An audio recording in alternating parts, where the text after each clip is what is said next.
It's great to see you all here. Good morning, good afternoon, good evening to anybody who will be watching us in the future. My name is Joanna Ciesielska and I will be the moderator of this debate.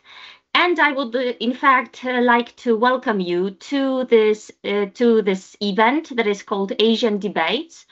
The Asian Debate is organized by the Center for Asian Affairs at the University of Łódź. The program partner is Pulaski Foundation and the media patron is Radio Łódź. The Ministry of Education and Science funds this project for Asian Debates. The topic for today's meeting is city diplomacy in Asia and Europe, mutual cooperation and common challenges. So in fact, we are going to talk about the phenomenon of pluralization of diplomacy, which refers to the expanding range of actors, practices, and arenas that are involved in the conduct of international relations beyond the traditional state-centric framework. Pluralization of diplomacy reflects a shift from the exclusive domain of professional diplomats representing nation-states to a more diverse landscape where various non-state and sub-state actors participate in diplomatic activities. So pluralization of diplomacy includes diverse actors, also sub-state actors that we are going to refer to today, new arenas for conducting diplomacy like international organization or different networking groups. We have also new topics for discussions like climate changes or global health that we know perfectly after pandemic years. And last but not least, while states remain key players, their monopoly over international relations has diminished, making diplomacy more fragmented and more multi-layered. The pluralization of diplomacy reflects so a broader trend in global governance, where interconnectedness, decentralization, but also complexity of global challenges demand a wider array of collaborative and participatory approaches to solving transnational issues. But I do not want to monopolize this discussion. Therefore, I would like to introduce my great co-panelists, because we have a great set of people here that will talk during this debate. First of all, I will start with Dr. Joanna Modrzyńska. Hello, Joanna. Hello. Hello. Joanna. Thank you very much for the invitation. It's great to have you here. Joanna is an assistant professor at the Department of European Studies, Institute of Political Science at Nicolaus Copernicus University in Toruń, Poland. Her research focuses on the role of cities in international relations, the activities of non-state actors in global affairs, but she's also involved in urban contributions to achieving climate changes.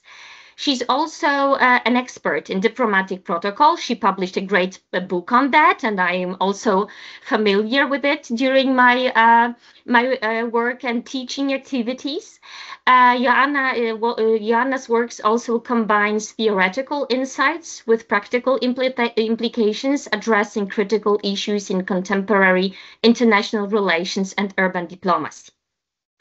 Next, we have Natalia Matiaszczyk. It's great to have you. As I said, Natalia Matiaszczyk is here with us as well. Hi, Natalia. Hello, good afternoon. It's great to have you. So Natalia is a PhD student at the Doctoral School of Social Sciences at the University of Łódź. She is an author of many research papers already, many of them, I underline it. She publishes on historical and territorial disputes, paradiplomacy, politics, security in European and Asian context. Her main areas of research interest include Central and Eastern Europe, as well as Korean Peninsula. Natalia is a laureate of the Polish National Science Center Research Grant in the Preludium 2020 contest. She does the project on multi-level politics of memory, the local dimension of South Korean politics of memory towards Japan. Natalia was also awarded a distinction in the 23rd competition of the Polish Ministry of Foreign Affairs for the best master's thesis in the field of Polish foreign policy. And awarded was her thesis entitled Relations between Poland and North Korea after 1989. Good to have you, Natalia. And last but not least, I have Michał Gzik here, also a PhD student at the Doctoral School of Social Sciences at the University of Łódź. But in fact, Michał is already at the very, very finishing line of his thesis. So he will be a doctor just in a couple of months. Michał is also an author of papers on subnational cooperation, specifically between European European countries and China. His research focuses on the multi-level relations between Central and Eastern Europe and People's Republic of China. Michał is also a laureate of Polish National Science Center research grant in the Preludium 20 contest. Then he realized his project entitled Model of Cooperation Between Cities and Regions in Central and Eastern Europe and China. He's also implementing a project entitled New Theoretical and Methodological Approaches for Examining City Diplomacy. And there is also me. My name is Joanna Ciesielska-Klikowska. I am an assistant professor at the Department of Asian Studies, University of Łódź, and I'm also a member of the Paradiplomacy Lab, Center for Studies on Paradiplomacy and City Diplomacy. I'm a co-founder of a Paradiplomacy Scholars Forum, which is a networking group of scholars and practitioners of paradiplomacy and city diplomacy. After having said that, and having you all three here, I would like to give still some introductory background to what we will be talking about today. First of all, I will start with paradiplomacy because it in fact refers to international activities and engagements undertaken by subnational governments, such as regions, such as provinces, such as cities. In that case, it is called rather city diplomacy. And those activities are undertaken independently or alongside national governments. These activities can include forging international partnerships, participating in global networks, signing different agreements, but also addressing international and transnational issues like, trade, climate changes, or cultural exchanges. And this paradiplomacy and city diplomacy, it can be examined in both Asian and European context, as well as in the framework of relations between the two continents. So in fact, in Europe, the decentralized countries, just like Germany or Spain or Austria or Belgium, they provide really a fertile ground for subnational governments to engage in international relations. And of course, European countries may also use the multi-level framework of European Union. In Asia, on the other hand, countries with varying degrees of decentralization, like China or India or Indonesia, for instance, they exhibit unique paradigms of paradiplomacy, like Chinese provinces and cities. They actively engage in international partnerships as part of national strategies like the Belt and Road Initiative that I believe that we will refer to in a couple of minutes. While Indian states, for instance, they pursue their own economic and cultural diplomacy with global counterparts. And in the Asian-European context, we have the paradiplomacy that in fact bridges those two continents through initiatives like sister city agreements, inter-regional collaborations, and multi-stakeholder partnerships addressing global challenges.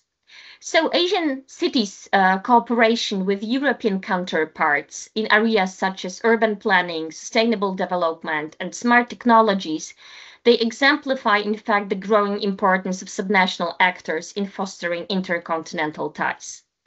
Yes, since, as I said, I do not want to be the only actor during this debate, I would like to open the floor to my great panelists, and I will start with Joanna, and I'll start with asking you a question, in fact, about the origins of paradiplomacy and city diplomacy.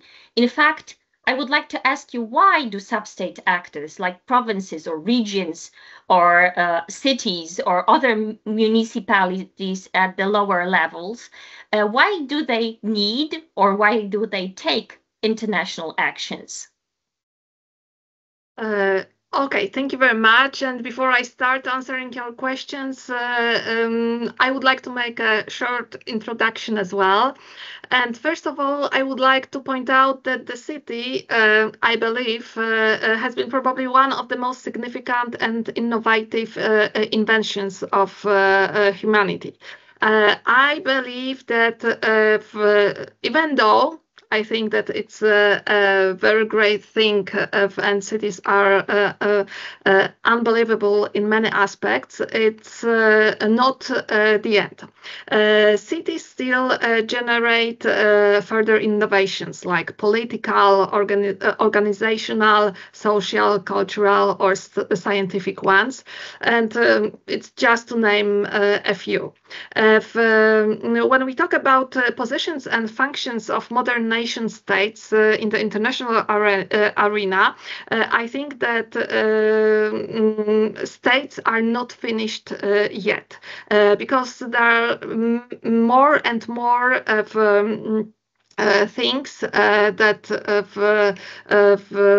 come into the scope of the nation states' activities, but I think that this is the case because when we talk about nation states and cities, we can see that nation states are often, at least right now, too large, not only in size, but they are often too large and have too many major things to do to efficiently solve subnational or local problems. And I believe that when we talk about this multi-level governance paradigm you mentioned before, it's like in addition to this traditional international law entities like states or international organization, so far we are not surprised with things like with entities like NGOs, for instance, of transnational cooperations. But I think that the last 2 or 3 decades, we can also see that apart from those nation states, international organizations, NGOs, transnational corporations, we also have had cities and city networks. Those are entities that have been increasingly emerging, and I think that this is a very, very interesting topic because, yes, I believe that cities can not replace nation states, but they can be like additional actor, additional factor that complements what nation states and international organizations do in international relations. That's why we have paradiplomacy. Just maybe a short explanation that when we talk about paradiplomacy, we think about all those activities of conducted in diplomatic relations, but paradiplomacy because they are done by other entities that, for instance, diplomats. Those are the things done by, for instance, cities and city networks. So it's no longer the thing that only states or international organizations are perceived as main actors in international relations, but I think that cities have a lot to give. They can provide a lot of input. They, of course, I think that later on we will talk about some limitations and challenges cities are facing when they want to participate in international relations, international cooperation.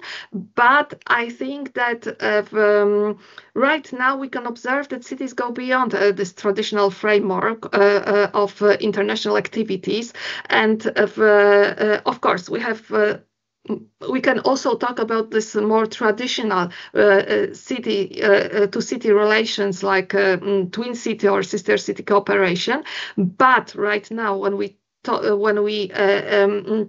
look at those, I would say, new type city networks like UCLG or Metropolis or C40, we can tell that indeed cities can be and should be perceived as emerging actors in international relations. And I think that we are witnessing right now some kind of shift in international relations, and maybe not like we will see cities like this traditional act or traditional subject of international law in the next few years, but I think that some kind of city participation in international arena will be something we will observe in the next years, decades, and so on. Of course, just to wrap up, still, I believe that it's not like that cities will replace nation states.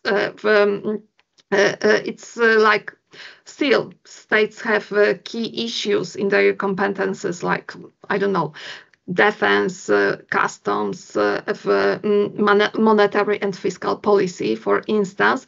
But still, I think that cities are doing much better in other aspects of different everyday issues, like tackling with climate changes, you've already mentioned, transportation, for instance, migration, because I know that migration is something states are responsible for.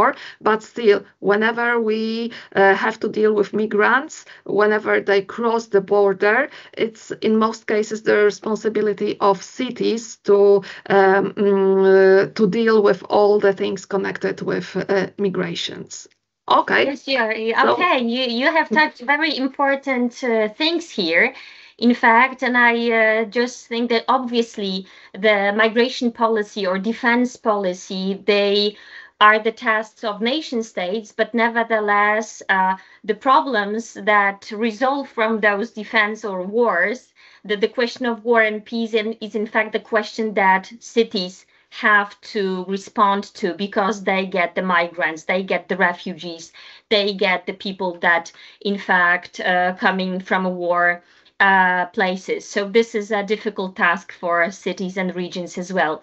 What you said, Joanna, is that states are not finished yet, which is a very elegant word, I would say, and something nice that I have also noted here on my paper.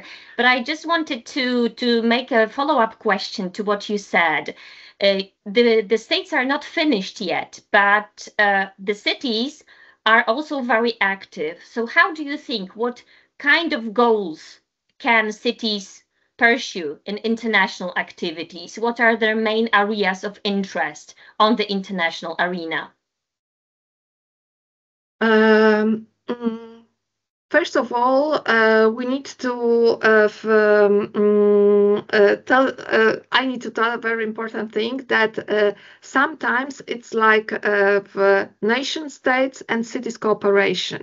So no matter the state organization, whether federal state or union state, for instance, it doesn't matter, as long as the state and cities cooperate with each other. But in the last few years, we could observe many examples of a situation when the policy of a state and the policy of cities is quite different, and they go in different paths.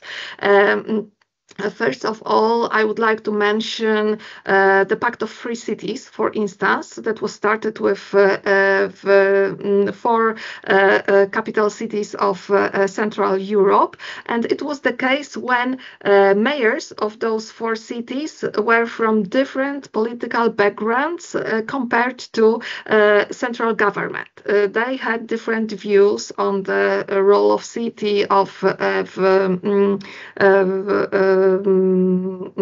spending money on areas of activity, on, for instance, presence in the international area and arena. So that's why we call it bypass, and central government, cities decided to collaborate with each other, to cooperate, and form some kind of city organization, just to combine their effort, make them more visible in international relations.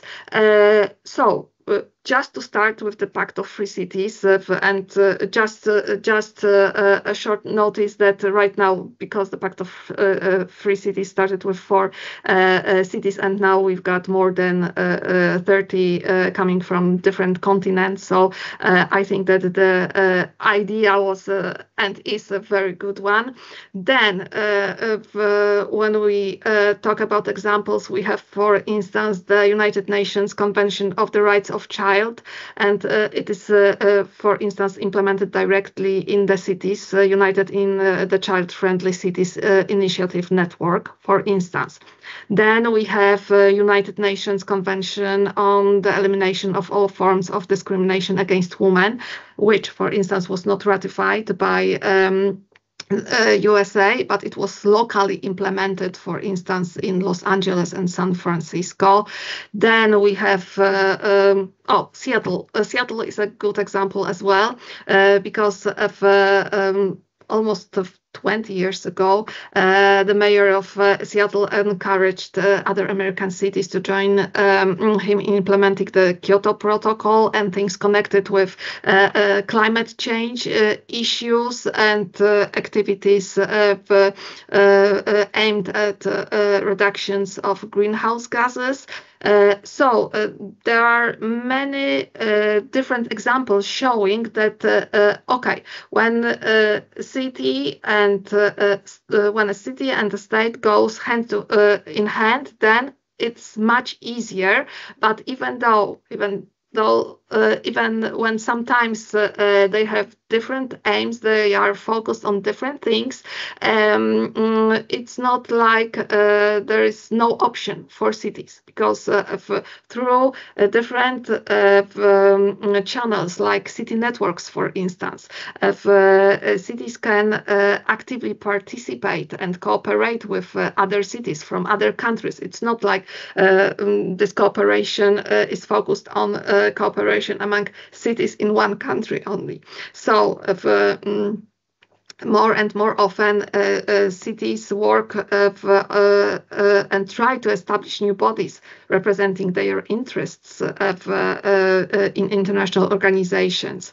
Then, for instance, we have the European Union. Of course, the European Committee of Regions is nothing new, but I think that idea of implementing different levels of subnational governments in debates on new laws, new regulations, is a very nice idea. It's something other international organizations can take from, and I think that still, even though we, as researchers of cities in international relations, can tell that it's, from our point of view, quite new thing, because we can tell about cities being present in international relations for the last I can tell 20, maybe more, a little bit more years, then still it's something new. There is still a lot of things to achieve. For instance, I just mentioned a second ago about the committee of the European Committee of Regions. Still, even though I appreciate it a lot, I can still tell that it's like an advisory body only. So okay, if research shows that during many occasions with many pieces of law, the opinion of the committee is taken into consideration, it's implemented, but still I would love to see the day when the Committee of Regions is directly involved in the procedure of lawmaking. The same when it comes to the to the United Nations, for instance, and other international organizations. So still, we can tell that city networks are involved already at the consultation stage when creating legal acts and different pieces of law, but I still believe that there is a long way ahead of us. Thank you so much, Joanna, for your very insightful comment here. So you have drawn a very interesting picture of how paradiplomacy, city diplomacy, and international relations in the end of the 20th and the first decades of the 21st century are conducted and realized. But to be honest, your perspective was a little bit more into the West than into the East. And therefore, I would like to go to our two great colleagues, Natalia and Michał, to talk about a little bit more about the Asian perspective on this. And I will start with Natalia. Natalia, she's an expert in South Korea. She just last month came back from a research trip to South Korea. I know that there was a lot of active time in South Korea. And I just wanted to ask you, Natalia, if you could draw a picture of the city diplomacy in South Korea, how does it look like? Yeah, thank you. So I think it's worth to mention that all cities in South Korea are involved in paradiplomatic activities. I mean, even the smallest cities have at least one sister or friendly city abroad. And of course, because of the geography, most of those partnerships are with cities in China and Japan. And also because of the, let's say, political military alliance between South Korea and United States, there are also a lot of city connection between Korean and American cities.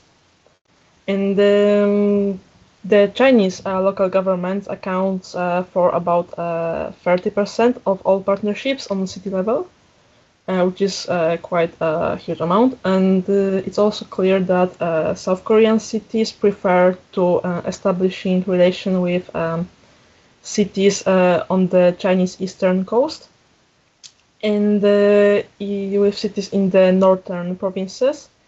And those provinces are the South Koreans decide to choose cities in those northern provinces because there is quite huge Korean minority.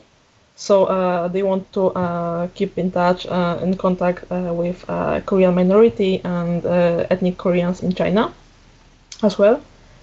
And in case of Japan, there is no prefecture with dominate in similar way. However, when it comes to the US, it's clear that the West Coast dominates.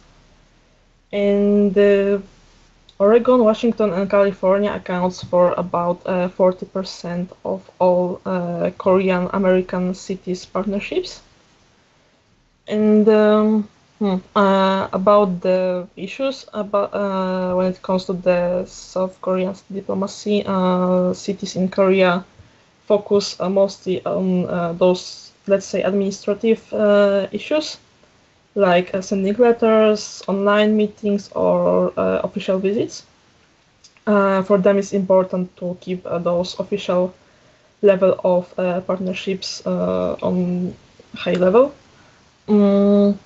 But also they want to involve in many cultural events like exhibition, art, or music events.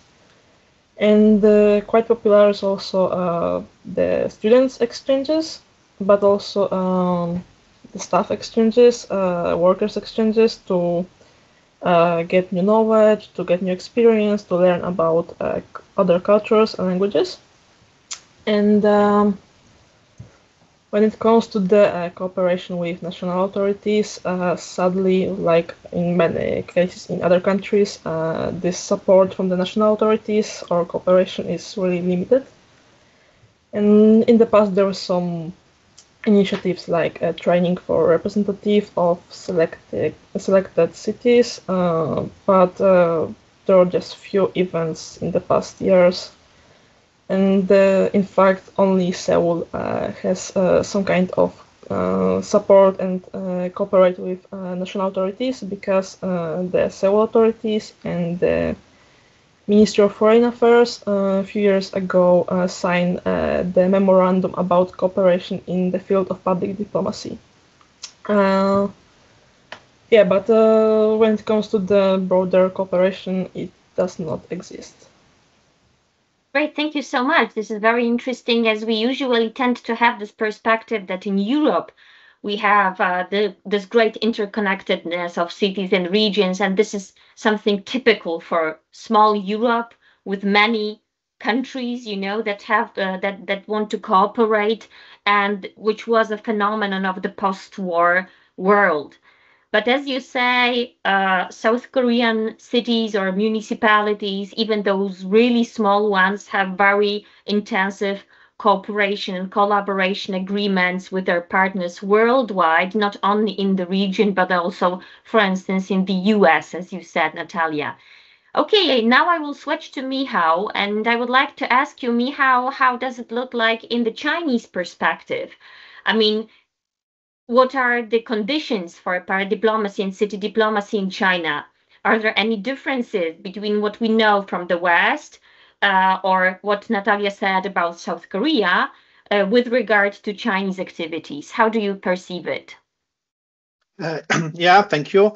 And first, following to Joanna's speech about, the independence of cities, regions in the Western world, I could mention also the We Are Still In initiative by US local and regional governments. Almost 4,000 of mayors or governors are in this initiative. And this initiative is about when Donald Trump, during his first presidency, withdrew from the climate agreements. The subnational entities in the US want to be in contrast to the, the president of the United States, and they are still in this agreement because they want to, develop themselves in the regions, in the cities, in accordance with the sustainable development. However, when we are talking about China, there is no such independence. So independence is the key word in China. And when we are talking about China, we can use the abbreviation with Chinese characteristic, so we can speak about the security with Chinese characteristic. We can speak about development with Chinese characteristic, and also, of course, the paradiplomacy with Chinese characteristics. So first of all, I can bring it here. I can mention the foreign relations law in China from the June 2023. The Article 16 of this law mentioned directly that, of course, the provinces, autonomous regions, and the municipalities can act internationally, however, according to the authorization of the central government.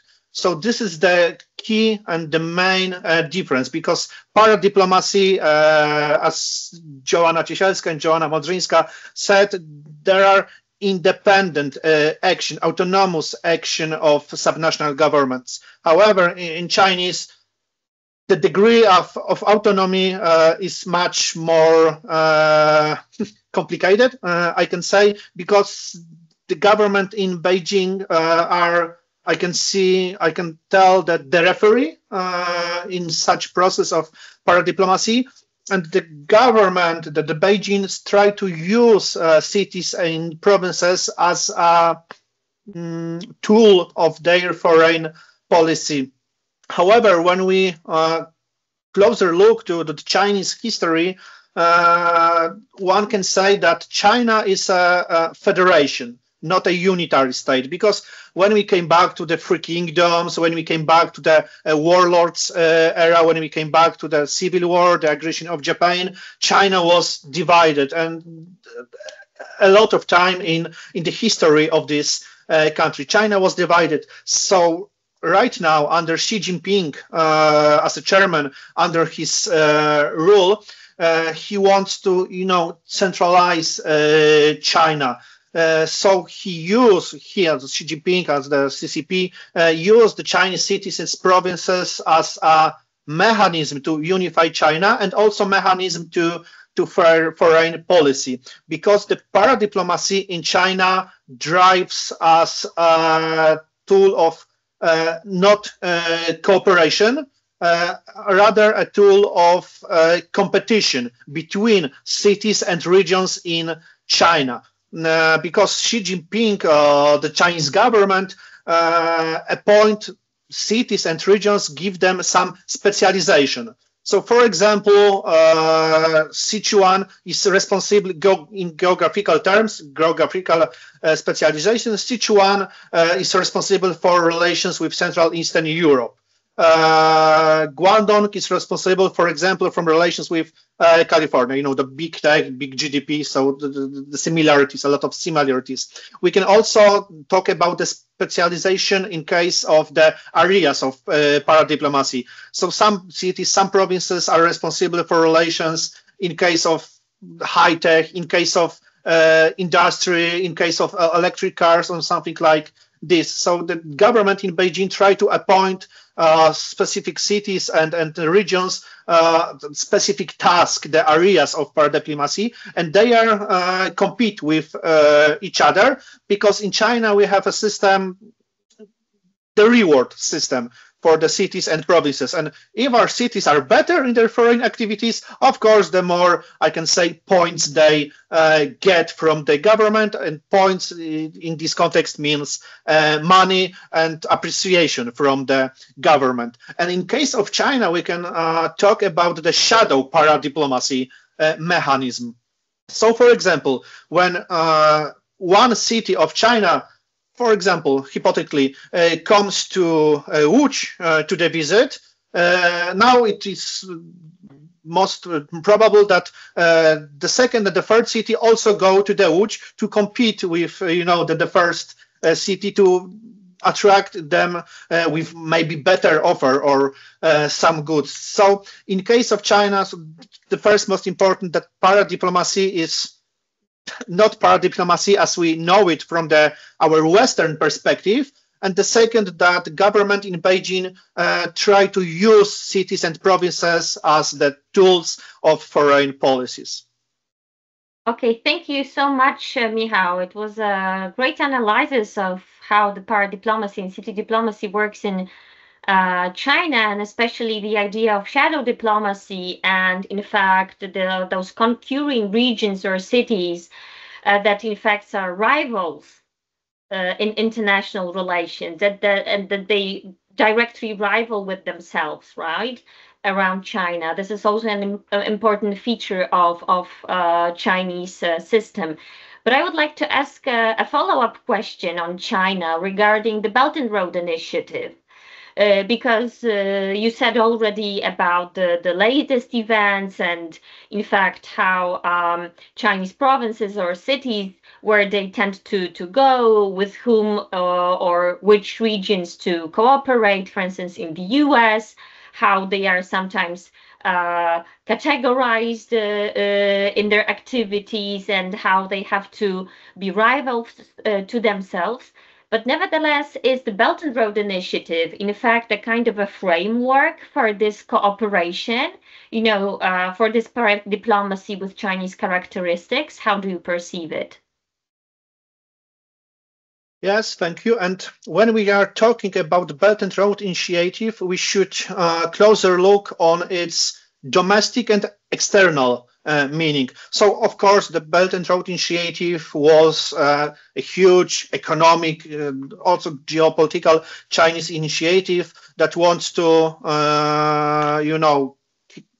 came up with ideas, with economic programs to the Africa, to the Europe, United States, and South America. However, when we talk about the domestic meaning of Belt and Road Initiative, it directly came out from our research projects about cooperation between European cities, almost 700, with China, and the cities from Central and Eastern Europe, almost 100 cities with China. And the most number of partnership were established after 2013, so the year that Belt and Road Initiative was started. So this domestic perspective, it was kind of a green light from the government in Beijing to the cities and provinces that, okay, you can go abroad, you can go engage internationally, and we will see how you are doing, how you feel with it. We give you specialization, you can act, and we will see who is active, who is doing good, who's doing bad. And I can say it was some kind of laboratory in this domestic perspective to see how Chinese cities could act. And maybe one thing to my previous speech about the differences between paradiplomacy in China and the West, the case of city networks, because Joanna talked about that cities want to engage in city networks. So, in case of states, we have international organization, but cities can join to the city networks. In China, it's different because, the Chinese system is closed to such initiative to some extent. Cities are not so free, to group into the cities networks. Of course, Chinese cities are also part of a lot of city networks, even into Eurocities. So European network also has its China hub. However, Chinese cities are to the most extent active in city networks connected with sustainable development and the prevent of devastating the environment, because it is in accordance with, again, the Beijing politics, because Beijing polluted China in the last, I can say, 13 years, and currently they want to develop their policy towards the environment. So Chinese cities are part of cities networks in this context mostly. However, they not so free to participate it, with the Western counterparts in it. Thank you. Thank you, Michał, for in fact referring to the city networks, because this is a very important actor that we usually tend not to see in international relations or see it very rarely. And therefore, I would like to ask you, Anna, about the city networks, because many cities indeed cooperate within the cities networks. Like in Europe, we have many of them. Obviously, the European Committee of Regions that you already mentioned a couple of times during your speech. In fact, this is one thing, although this is a rather European institution that only a networking group of cities, right?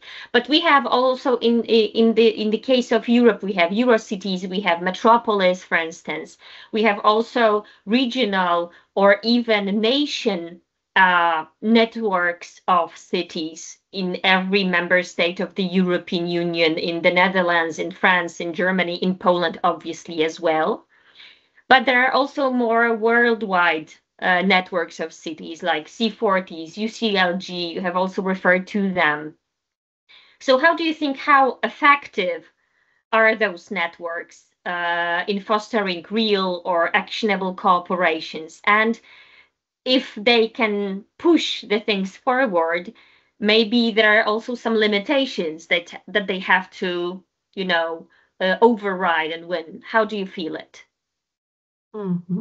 Okay, thank you very much for this question. Although before I start, I would like to refer to what Michał just said, and I think that, of course, I agree with everything Michał just said. But if you want to dig a little bit deeper, we can tell that this difference between this so-called Western and Eastern world is connected with many other things, like cultural differences, the roots of democracy, or the way the democracy is perceived. So I think that I believe that we don't have today enough time to discuss all those things, but this whole issue is very complex, and many different factors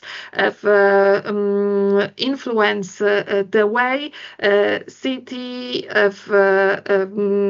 presence in international relations is perceived in the Western world and in the Eastern world. So I think although we can talk about many similar things, also we can talk about many differences between those two approaches to cities and their presence in international arena.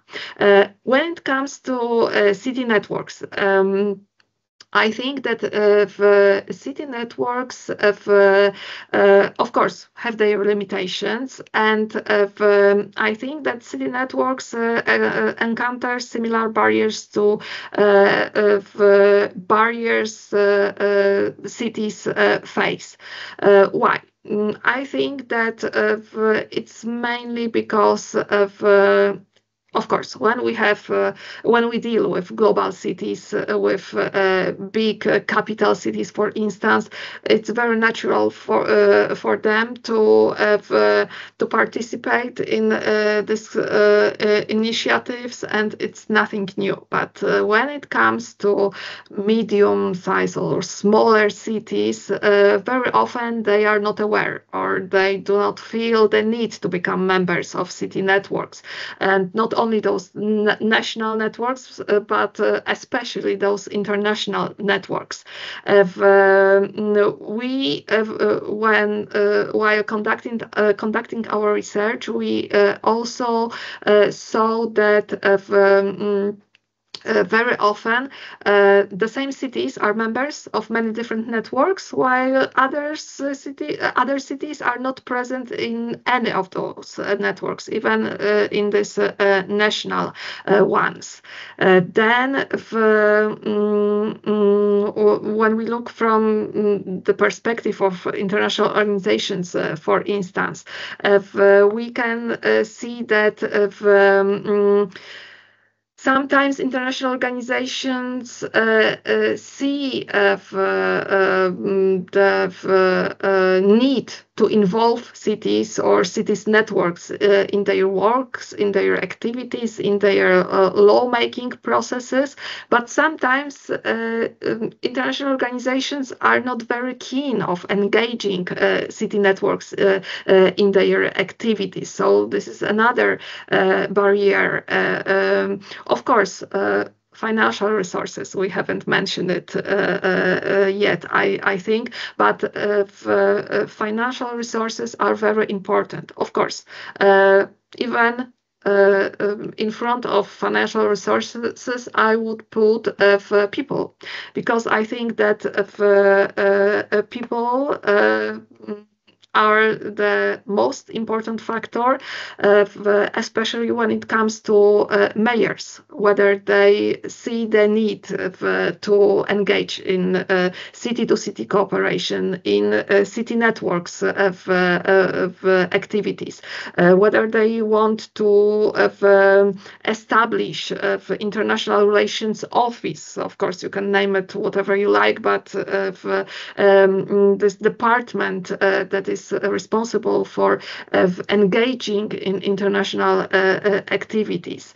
Of course, I believe that cities and city networks problems are much alike. There are many similarities, but still, on the other hand, I believe that international society needs to understand that according to predictions around year 2050, around 70% of people will live in cities. So we can tell that problems connected with air pollution, with transportation, with food security, with migrations, with access to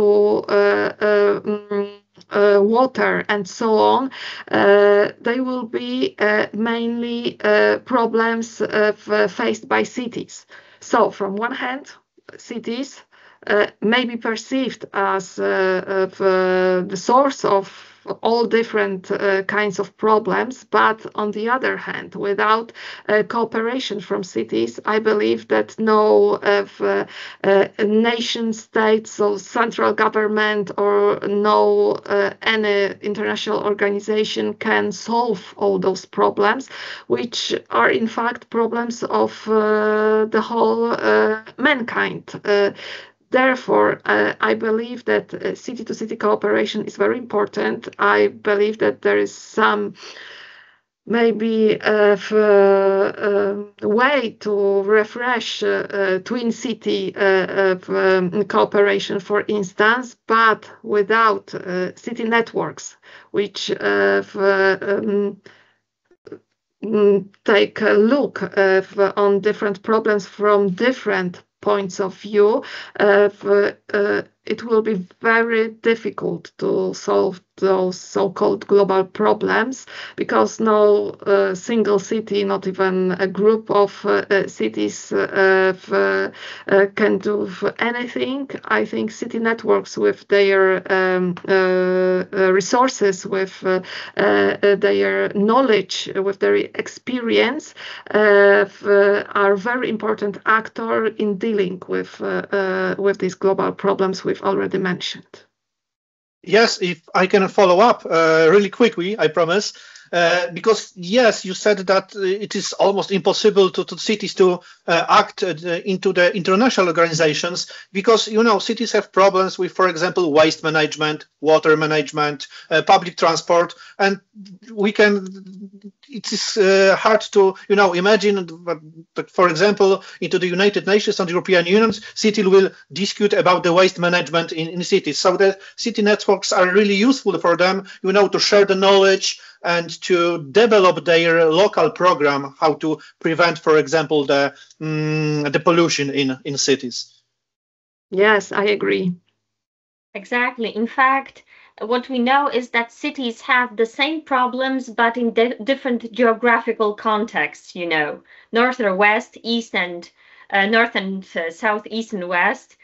The geographical division is different, but in fact, cities faces the same problems.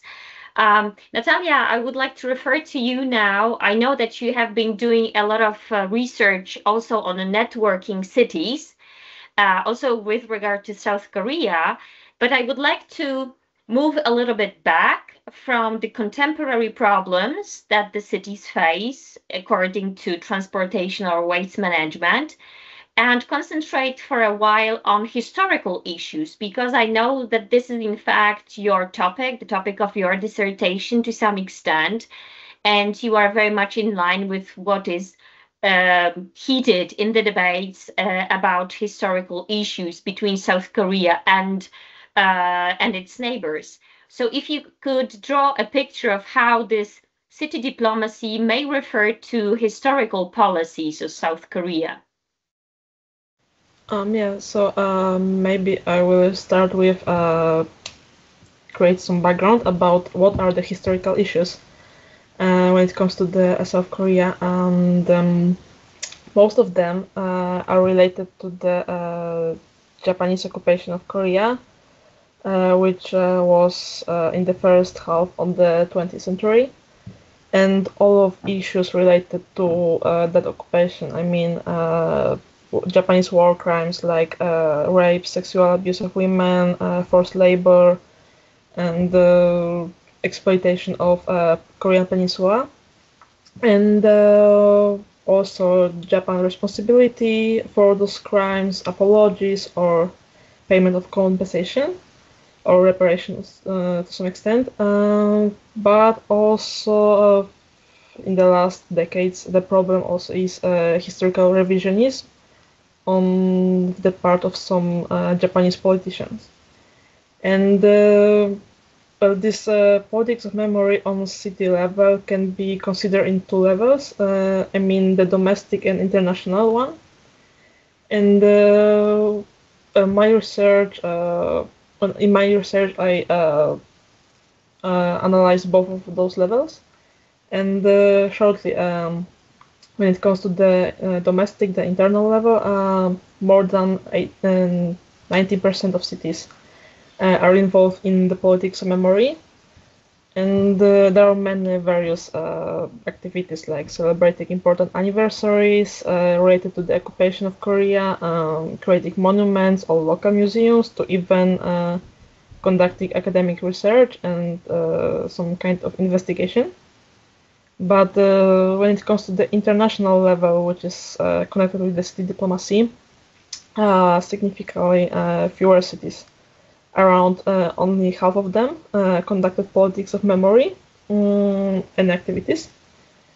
And they are mostly focused on cities in Japan, of course, because this politics of memory towards Japan is really historical issues about Japan.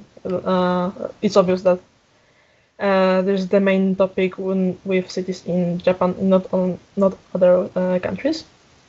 And however, those actions are not aimed at the Korean-Japanese reconciliations, and most of those activities are some kind of negative activities, actions like suspending relations because of the historical issues, cancellation of events because of the historical reasons, and only 3 cities, in fact, in the past few years, conducted activities related to the reconciliation, like exchanges of students, and those students during the exchanges have special events related to the Japanese occupation of Korea, the historical problems, and how to resolve them.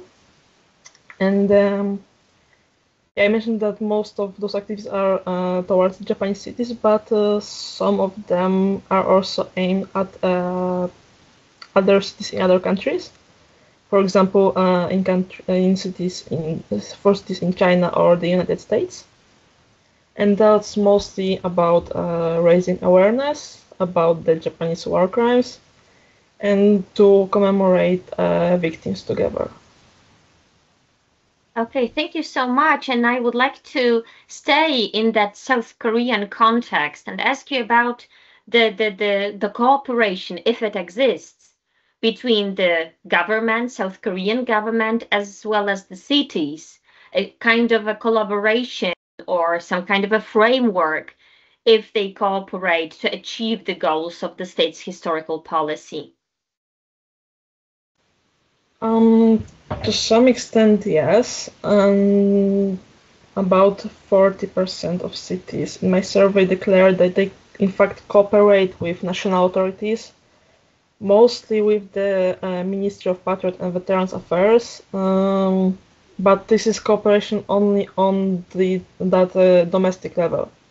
So that cooperation is focused on issues like joint investigation about the past, research, or commemorate Korean independence activists. But when it comes to that international dimension, there is no cooperation with national authorities to achieve the goals of the state politics of memory. Okay, and could you give us some examples of how South Korean cities actively try to implement the historical policy if you have any examples of it, if you could, elaborate a little bit more on that. So maybe I will talk about to some extent interesting cases, two cities. The first one is city of Hwasong, which is not so far from the Seoul. And Hwasong, on its own initiative, began to work to build monuments around the world to commemorate the so-called comfort women, which were the women who were sexually abused, raped, and by Japanese soldiers. And Hwasong City decided that this good idea to cooperate with Korean diaspora around the world and engage in cooperation with it. And through this cooperation, such monument of comfort women were created in Canada, in Toronto, but also in China, in Shanghai, and in Melbourne, in Australia, in the last few years.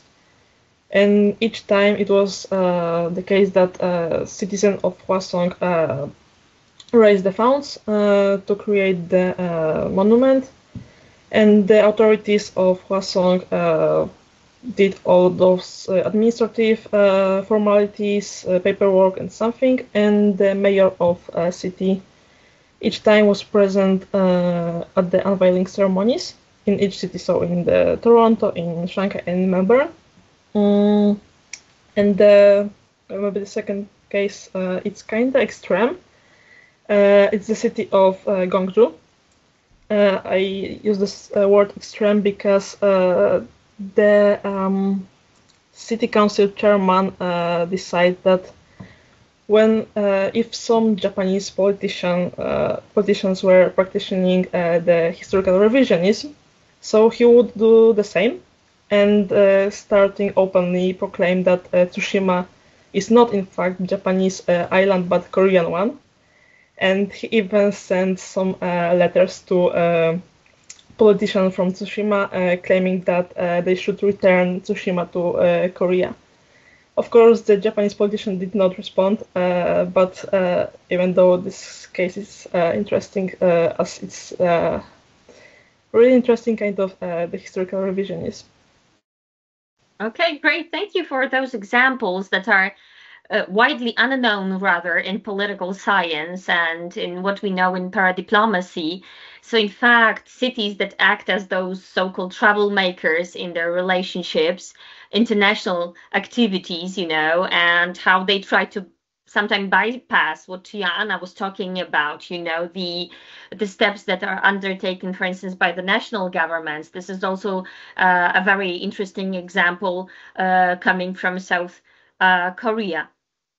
Now I would like to go back to Michał, in fact, with a question regarding your PhD thesis and Central and Eastern Europe and its relations with China.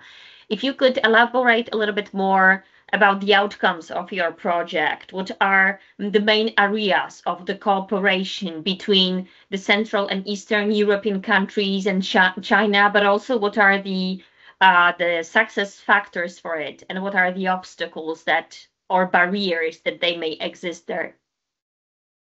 Yeah, thank you. Quite huge topic, but I want to be really strict in this.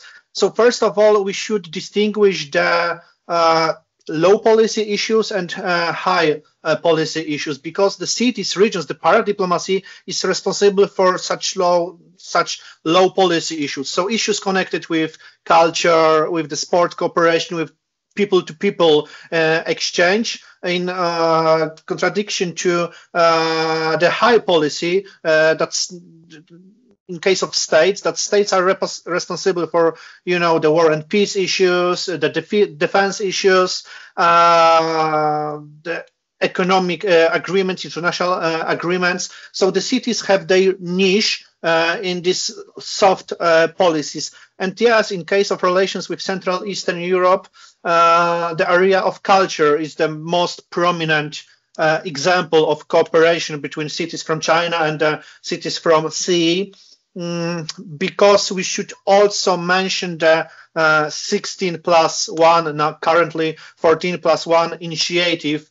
So the initiative that Chinese created in 2012 towards the states in Central Eastern Europe under the Chinese umbrella, to group these states together to, to cooperate with China. And currently, 12 years after its announcement, it's not working. Andrea Brinja called it a zombie mechanism, so something that is already dead and some signs of life, for example, the annual meeting that is also not happening in recent 2 years. So this huge Chinese project, this huge Chinese initiative, they missed Central and Eastern Europe.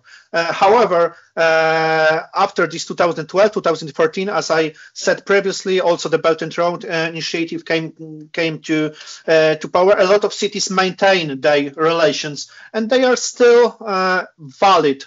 Most of them, that the cooperation are continuous. However, as I said, in this culture area, so for example, the music, mutual music festivals, mutual drawing contests, or something like this. We should also mention and remember that we faced COVID-19 pandemic, and it's really slowed down the cooperation because paradiplomacy as well as diplomacy depends on personal meeting. This is the essential key for develop diplomatic or paradiplomatic relations. So without it, it's really hard to cooperate. And I think that the second huge barrier was the Russian aggression on Ukraine, and we all know that Russia is the ally of Chinese. The Chinese are ally of Russia, and the most cities in Central Eastern Europe had to choose whenever they position themselves as the part of the West, part of the European Union and US, or part of the East, China and Russia. And most of the states, most of the cities chose, the Western frameworks. So currently we have a tough background. The international background is really tough for cooperation. So these soft areas are really crucial and, in my opinion, really important because the war will end someday, and we maybe should rebuild such relation. And paradiplomacy could prevent to cut all the ties between the country's cities, because the paradiplomacy is the people-to-people relations mostly. So maybe in the future, the current paradiplomacy between China and sea could be a bridge, to maintain some kind of new contexts, if of course two parts will want it.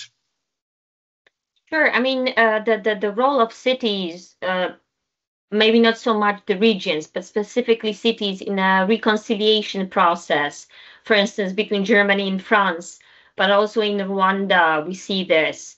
Also in the context of Polish-German relations after 1990 and the reunification of Germany, and of course also after the collapse of communism in Europe, we could see those attempts for a reconciliation that were based on city-to-city formats, in fact.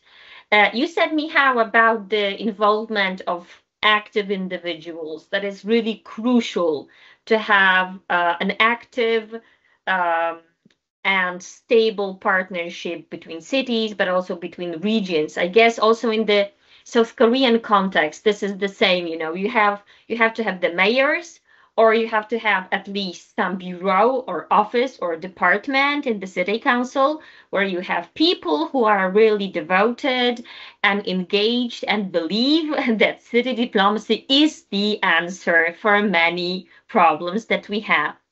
But I would like to come back to Joanna and, in fact, to pose a question. about the barriers. We have named a couple of them, the barriers, problems, challenges that the cities may face in international relations. But I would like you to give a maybe more detailed answer about those barriers or problems that the cities may face in IR. Okay, and once again, before I start, I just would like to comment a few things on what Natalia and Michał said. Of course, just to combine what you have just said, I think we have good example in connected with war in Ukraine, because when the war started, we could see that the twin city of cooperation between European cities and Ukrainian cities, it was like in a blink of an eye that big supplies of many homes and shelters for refugees and many other kinds of help were provided to Ukrainians, and it was like this twin city cooperation was dusted off. We may use this phrase. It was refreshed quickly. On the other hand, many European or Western cities have sometimes even terminated their cooperation with Russian cities because of the war. So, Joanna, as you mentioned, sometimes we can perceive cities as troublemakers, and even though no state terminated diplomatic relations with the Russian Federation, it was like cities could allow themselves to go a little bit further to terminate city-to-city relations, just to show that their disagreement to what was happening. So sometimes it's very convenient to have cities, because cities can do a little bit more without severe international consequences. They can do much more than states. So from this point of view, it's very important to have the nation state and cities on the same path, just to show some things the states can afford. So yes, I agree with you that Michał, you mentioned, I think, pandemic COVID-19. So we could also see that many Western cities once again refreshed their collaboration with Chinese cities when it came to personal protective measures, because of course we all wanted face masks and things like that. They were very hard to obtain on the even international market, and we had during the pandemic we had many examples of city-to-city cooperation. So Chinese plants were providing such protective measures to their neighbors from Europe, for instance. So still, when it's very hard, when something is very hard to achieve between states, for instance, or when states are not in very good relations, it's not an obstacle for city-to-city relations. So I think, yes, Joanna, you asked about obstacles, main challenges. We have already mentioned that human resources, financial resources, sometimes geographical distance, cultural differences. We've already mentioned cultural differences, personalities of mayors. Those are sometimes very difficult things to overcome. When it comes to China, for instance, size matters a lot, because let's take, for example, the biggest city in Poland, our capital city, Warsaw, a little bit below 2 million people, inhabitants, and compare it to average Chinese cities. So sometimes even Chinese cities want to cooperate with cities from Europe or from the United States. Sometimes the size is a big problem, because those sizes are not comparable. It's very difficult to have an average Polish city cooperating with a Chinese one, for instance. So I think that even though we can name a lot of challenges, a lot of problems, I still believe that cities are the solution to many problems. So without cities, we can't even think about fighting global problems we already discussed today. So I think that even though we should be aware of them, we should do everything to overcome them. I think it's not, after all, it's not the problem, and I mean, cities are able to overcome them. And with this bigger picture in mind, it's not like a very, very big problem after all. Thank you so much. You have listed, in fact, a lot of barriers that the cities have to face. You have also named the differences in size, and indeed, in comparison to China, like the differences are so huge that sometimes what we know, the European cities or world cities, they establish, in fact, the partnership agreements with districts in the cities, not with the cities themselves, because this difference is really too big. But we also have, in fact, proof of establishing partnership between very small municipalities and big Chinese cities that exist. And of course, they are not concentrated on many different areas, but usually on one or two areas like educational, culture, but definitely they are still filled in with life. So even for those small cities or towns or municipalities, there is still a chance. But we have been and one more thing, Joanna, if I may. I'm right now working on an issue connected with, of course, cities and cooperation and their cooperation. And I'm working on an example that consists of a small city on Malta.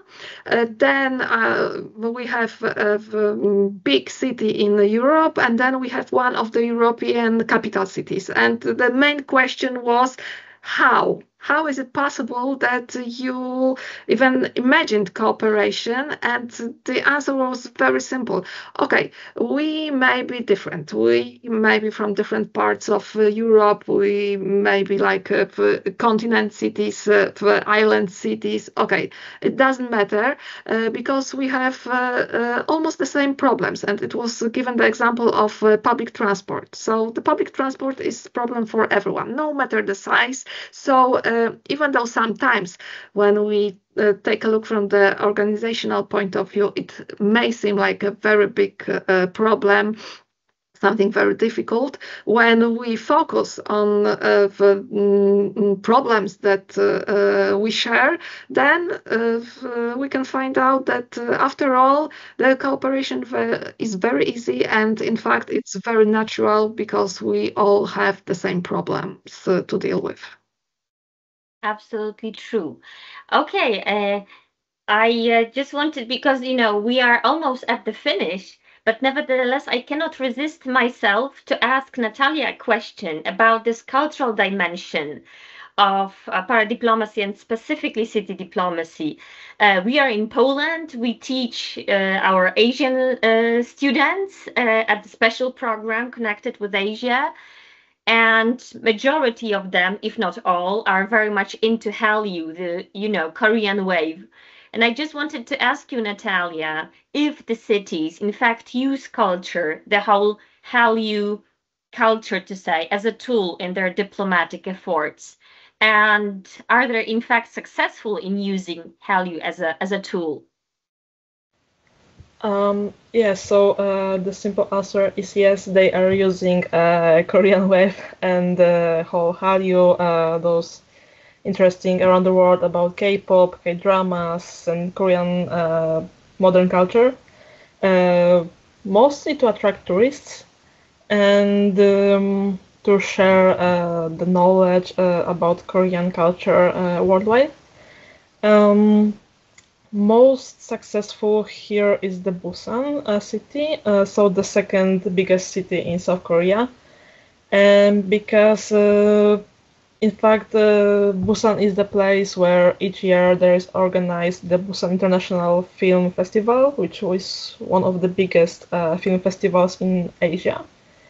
And Busan also was named as UNESCO City of Film a few years ago. So the festivals and also related cultural initiatives are some kind of extent part of the city diplomacy of Busan. And but to create this image of the city of movies, a few years ago Busan decided that they want to create whole infrastructure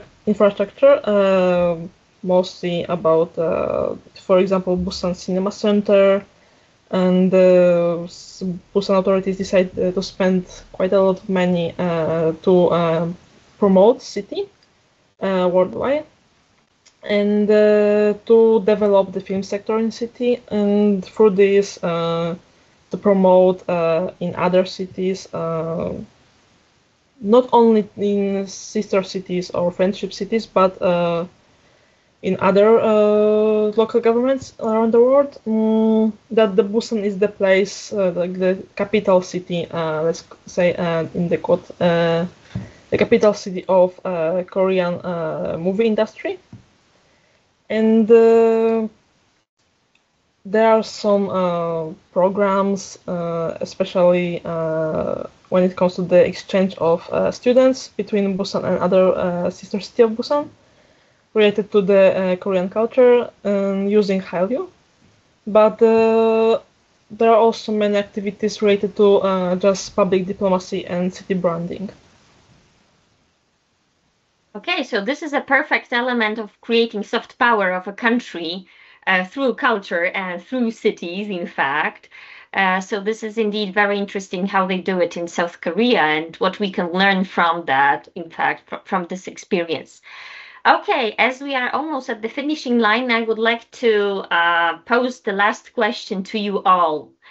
And I would like you to look a little bit ahead and think about, the kinds of partnerships between Europe and Asia and between Asian and European cities. And what kind of partnerships can we imagine for tackling global challenges like climate changes that we referred to, but also maybe transportation, ecology, which is also very much into transportation, public transport, vehicles, and so on.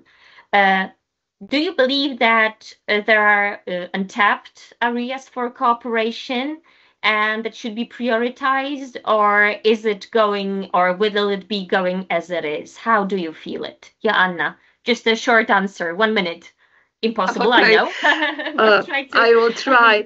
I believe that cities are so multitasking that I can't even imagine a thing cities don't cooperate on. So I think that more or less, but cities are not able to invent anything more in this area.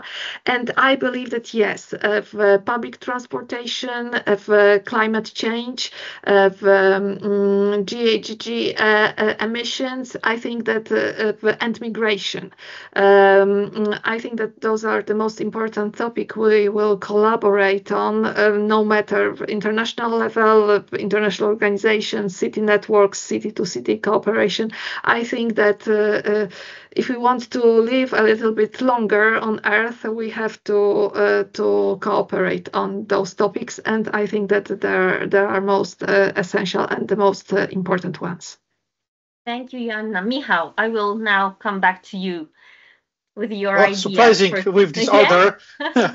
Okay, you surprised me. Yes, so the first example that come to my mind, because I today saw the scientific article about the waste management paradiplomacy in case of Indonesia. So this is area of focus, and I think that in the future it will be much more space for example, ad hoc cooperation between cities.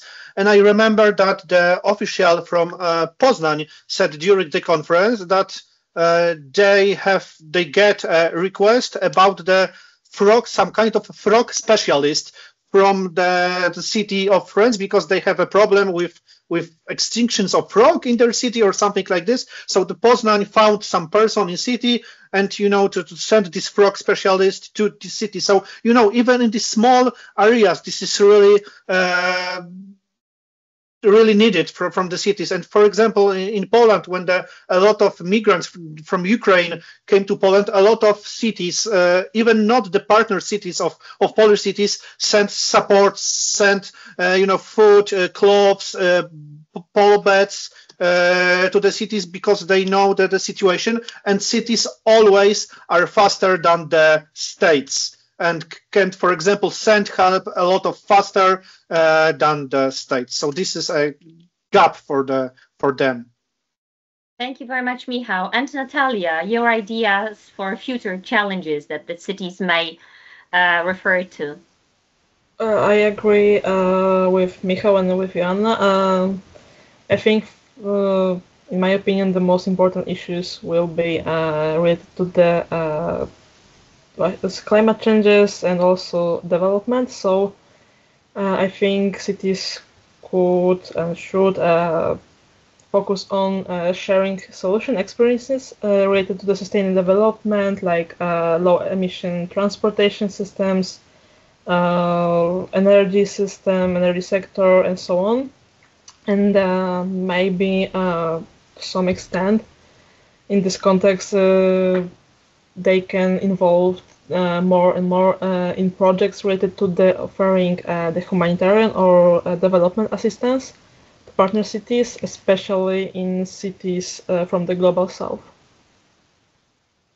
Okay, great. So we have moved from very low policy issues, like Michał named the frogs, but today I read a paper about insects and flies and how these problems may be also tackled in cooperation of cities. We have all the same problems. So biology here is also a common denominator for cooperation of cities.